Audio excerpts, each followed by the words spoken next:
แบบนี้แหละการใส่ครับชีเยื่ออันน่ะชี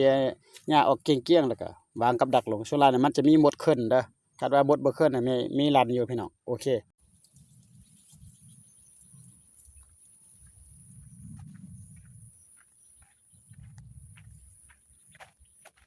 หลางชุดท้ายจัดไปหลางชุดท้ายนี่นั่นนั่นโอเคนี่ไปสรุปผลงานโซหากลับไปทางใดมันเด้อเขาจะไปขายให้นาจูสฟูดเขาพี่น้องอ่ะต้องเอาคนก็มาเลาะยิงนกนะแต่ว่าเขาจะขายให้คน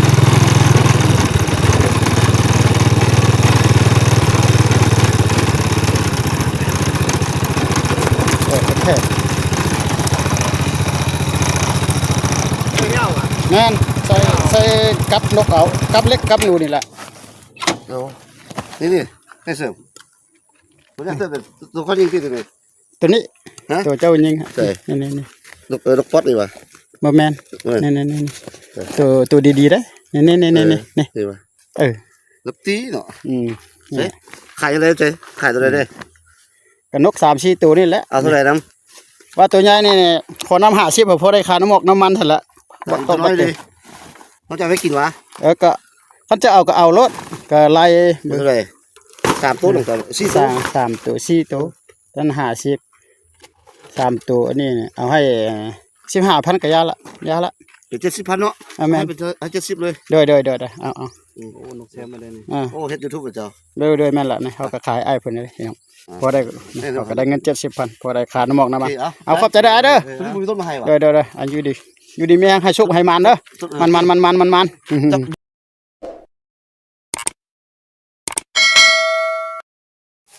จะไปดิพี่น้องเบาจันมาใส่กับเด้อเนี่ยใส่กับเด้ออันนี้เป็นรางชุดท้ายเลยเด้อใส่ให้พี่น้องแต่รางเดียวนี่เด้อพี่น้องใส่มาหลายรางเลย17-18รางคือเก่าแหละแต่มารีวิวแต่รางเดียวนี่ให้พี่น้องเบิ่งเด้อรางเดียวรางชุดท้ายนี่แหละพี่น้องเนาะจากนั้นก็บ่นึงยามแบบคือเก่าหั่นล่ะพี่น้องยามขึ้นมือแล้วก็พักผ่อนประมาณนึงแล้วก็พักยามขึ้นมือประมาณชั่วโมงนึงบ่อย่างบ่แล้วก็แต่ตอนสายจึงออกมายามอีกวิธีการตามเยอะแมงจีซอดเด้อว่าจังก็ใส่ได้ดีหลายพี่น้องนะตามนี่เด้พี่น้องเยอะจีซอดเมื่อคืนก็เท่ากับโตเอาได้เท่าละ10-20ตัวเนาะใส่ได้นี่แหละ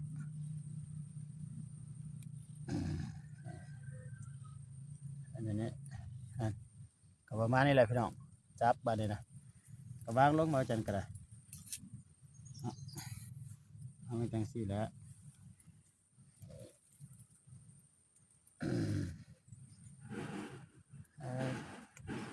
งอนก็ได้นี่แหละพี่น้องมัดเชือกผูกไว้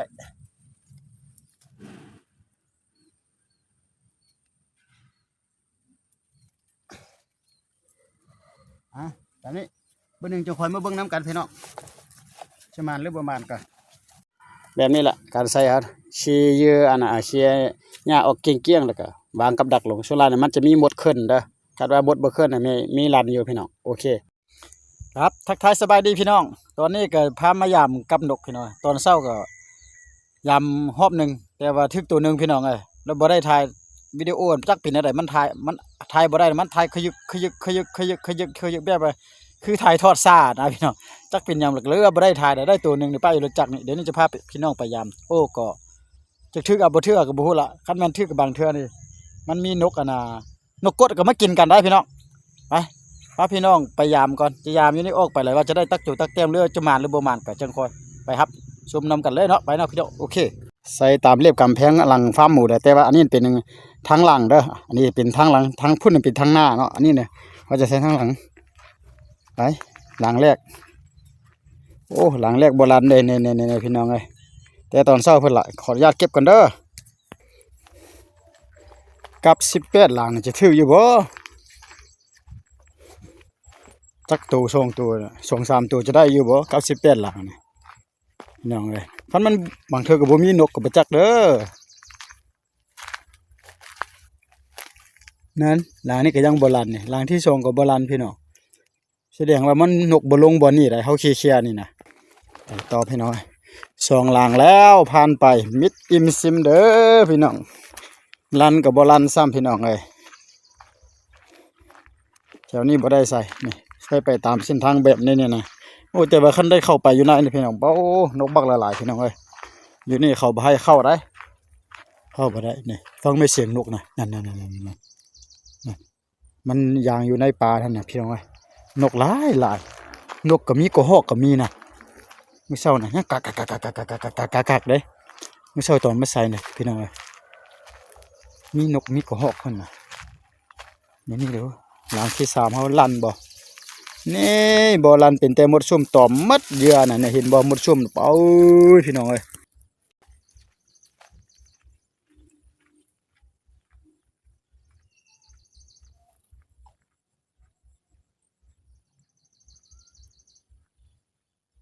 บ่มีนกมีมันนกพี่น้องเอ้ยกลับบ่ลั่นหมดนี่อยู่ไว้คือเก่านี่น่ะนกอยู่ทางในพุ่นน่ะนกบ่ออกนอกโอ้ยอย่ามาหาลางแล้วเด้อพี่น้องนี่นกน่ะมันลงกินน้ำนี่ได้เส้นทางของกันข้ามรู้จักเขาพี่น้องเอ้ยไปต่อบ่นี้น่ะเบาจันเก็บแล้วตอนเช้าใส่แล้วมดดำเป่า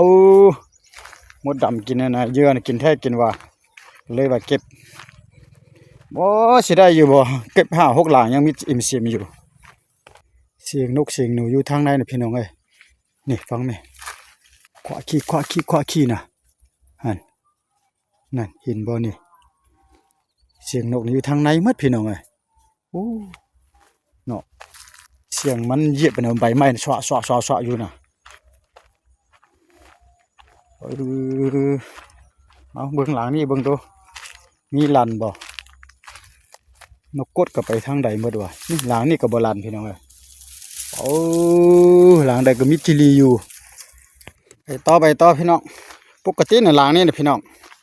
คันว่ามีลันน่ะบ่มีพลาดเด้หลังนี่น่ะแม่นสุดยอดเลยพี่น่ะลันย้ำใดแม่นปรับบ้านนั่นเลยหลังนี่ก็ลันบ่นู่กลับแล้วนั่นหั่นโคนนกตุกอยู่แล้วบัดนี้ตัวแรกมาแล้วนี่ตึกกลับหากระทึกตัวเดียวนี่พี่น้อยนะตกปุ้ย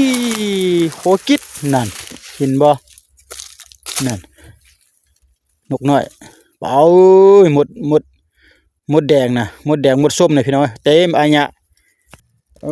อย่ามา6หลัง7หลังเลยพี่น้อยนี่กลับนะ7หลังแล้วหากได้นกตัวเดียวพอไปต่อนกกับบูฮู้เนาะพี่น้องคันว่ามีนกกระหมานอยู่นกกลับไปทางใดหมดกับประจักหลังนี่เดี๋ยวลันบ่หลังนี่บ่ลันซ้ำนี่กลางอยู่เฮ้ยหมดแดงหมดส้มน่ะกินเยอะมัดตอนแรงมาน่ะตอนเช้ายังบ่กินเฮ้ยชุมพรนกบ่ติดหั่นน่ะมันบ่มีเหยื่อเด้8หลังอะไปเบิ่ง8หลังเบิ่งหลังที่9วันนี้มื้อเช้าถึกได้บ่เนี่ยแต่บ่ได้ถ่ายตอนนี้บ่นี้ละมื้อเช้าถึกหั่นน่ะถึกอยู่นี่พี่น้องเดี๋ยวว่าสิถ่ายให้เบิ่งแล้วมันอันนั้นป้าแต่ว่านกกับป้าอยู่อันน่ะกระตากระซ่าโลดหั่นแหละพี่น้อยนี่ยังกลางอยู่คือเก่าคันกลางถึกแล้วก็มันคันลันก็บ่เหลือเลยได้นี่ก็ได้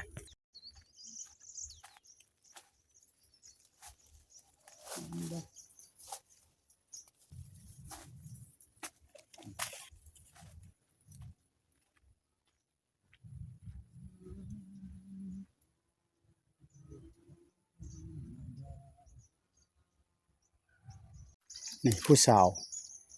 โอ้ยสาวไปซ้ายไปเที่ยวบ่ไปชอกผู้บ่าวบ่อ๋อผู้บ่าวนี่มาหานกเด้อกำลังอัดคลิปอยู่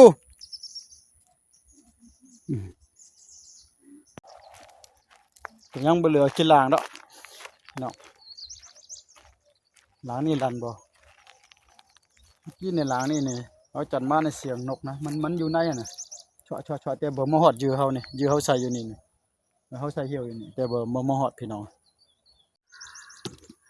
หลังนี่เนี่ยคือว่ากลับลันอยู่บ่เห็นกลับเด้อถึกบ่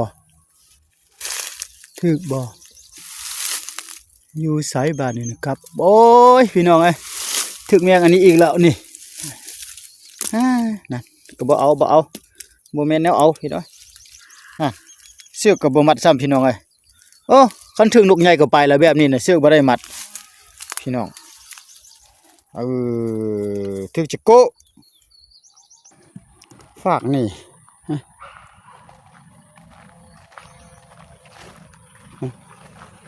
เขาก็อันได้พี่น้องฝากนั้นเป็นฝากใช่ป่ะนั้นอันนี้คนละของเดียวแต่คนละฝากเลยออกมาไปเบิ่งกับโตกันพี่น้องยังมี4-5หลางบ่โอ้นกกดไปทางใดเนาะเสียหานกกดมันไปไส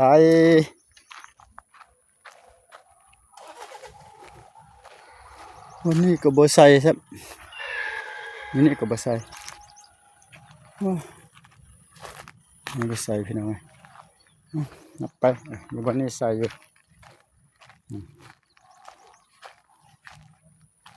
ใส่อยู่วันนี้ลันบ่โอ้บ่ลันซับตั้งแต่เช้าฮอดแรงก็บ่ลันเลยโอ้มันแสดงว่ามันบ่มีเหยื่อพี่น้องเอ้ยอยู่ดอนนี่นะอยู่ดอนไปมื้อเช้าเบาจันมาได้เห็นนกบินออกไปได้แต่ว่ามันจะมาอีกบ่สิถึกบ่ถึกบ่ลันบ่โอ้บ่ลันพี่น้องเอ้ยนกบ่ลงนี่คันนกมานะบ่เหลือตัวนี้นะนกบ่มาพี่น้องเฮ้ยเหยื่อเฮานะเหยื่อก็อยากหมดแล้วส่วนหลายหมดกินนะพี่น้องฟังไหมเสียงหมูห้องอากพี่น้องหลังซีพีฟาร์มหมูดักนกหลังซีพีฟาร์มหมูเรียบร้อยบ่โอ้ยลันอยู่ถึกจิโกอีกแล้วถึกจิโกอีกแล้วพี่น้องเอ้ยถึกแต่แมงจิโกนี่ตัวนี้ก็ได้ท่าน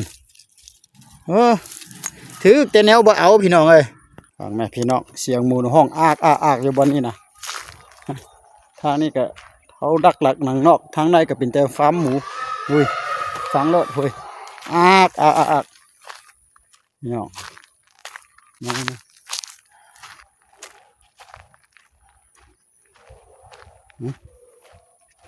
ครับจะมืดแล้วเด้นี่ลันบ่นกใหญ่ไปทางใดโอ้บ่ลันซ้ำเก็บก่อนพี่น้อยนกยังบ่ลันน่ะเดี๋ยวนี้กัน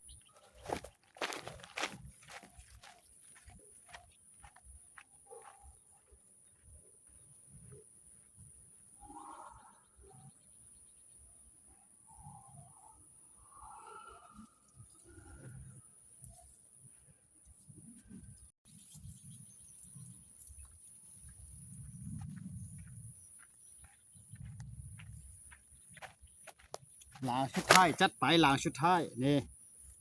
นั่นโอเคนี่ไปสรุปผลงานโซ่หากลับไปทางใดมันเด้อ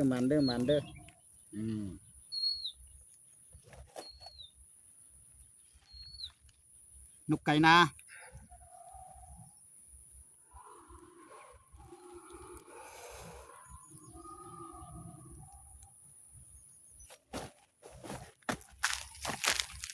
ไป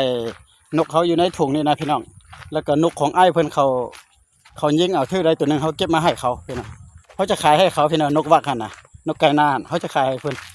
เมื่อกี้ใส่ละเบาจันกับพ่อได้บัตรเติมพ่อได้ค่าน้ำมันรถพี่น้องจะขายให้เพิ่นก่อนไปเขาจะไปขายให้นาจูสโฟร์เขาพี่น้องเพิ่นก็มาเลาะยิงนกนะแต่ว่าเขาจะขายให้เพิ่น